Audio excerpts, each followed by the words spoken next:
Bonjour à tous, aujourd'hui la star c'est la BMW série 2, le coupé est à découvrir sous toutes les coutures dans ce JT. Focus ensuite sur la Caterham 165 et une nouvelle et inédite vidéo de la V12 Vantage S.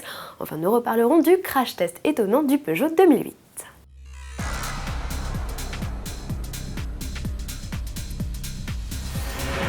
La série 1 coupé est morte, vive la série 2. BMW a dévoilé ce 25 octobre son nouveau coupé 4 places, petite sœur de la série 4. De cette dernière, elle reprend des éléments de style, look qui se veut désormais résolument plus dynamique et agressif. Plus longue de 7 cm comparée à sa devancière, la série 2 coupé est aussi plus large, de quoi grappiller un peu d'habitabilité et quelques précieux centimètres cubes de volume au niveau du coffre. Sous le capot, la Tricor embarque des motorisations diesel connues allant de 143 à 218 chevaux. En essence, la gamme accueille un inédit 2 litres de 184 chevaux et sera couronnée par la puissante version M235i de 326 chevaux. Elle est attendue en concession en mars 2014 et sera par la suite déclinée en une version cabriolet. On a déjà hâte. Fan de Seven, il est temps de succomber. Caterham lance un nouveau modèle en France, la 165, équipée d'un 3 cylindres de 660 cm3 d'origine Suzuki. Le Roadster anglais est proposé à 23 995 €, soit pile 10 000 € de moins que la Seven Road Sport de 120 chevaux. Avec ses 490 kg sur la balance, la grenouille atteint les 100 km/h en un peu plus de 6 secondes 5.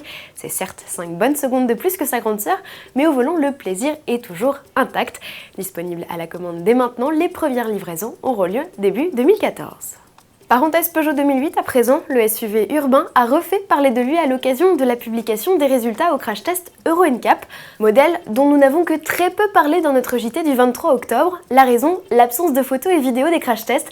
Pas plus de matière visuelle aujourd'hui puisque nous avons découvert que le petit baroudeur, qui a pourtant décroché 5 étoiles, n'avait pas été soumis à l'ensemble des tests. Le modèle, héritant de la même base technique que la 208, partageant des pièces en commun et profitant des mêmes motorisations que la citadine, l'Euro NCAP, sur suggestion de Peugeot, n'a décidé de reproduire que le choc piéton. Une raison à cela, la face avant et la hauteur entre les deux modèles changent. Un procédé que l'Euro NCAP a avoué avoir déjà appliqué par le passé, mais assez peu souvent puisque seule la Jaguar XF est concernée. Prenons l'air pour finir avec une nouvelle vidéo de l'Aston Martin V12 Vantage S. La plus puissante des Aston Martin jamais produite a cette fois troqué sa robe jaune poussin pour une tenue bleu outre-mer. Une nouvelle occasion d'admirer les atouts esthétiques de l'anglaise et entendre rugir son V12 de 573 chevaux. Le clip a lui été tourné aux États-Unis à l'occasion des premiers essais à la presse du modèle.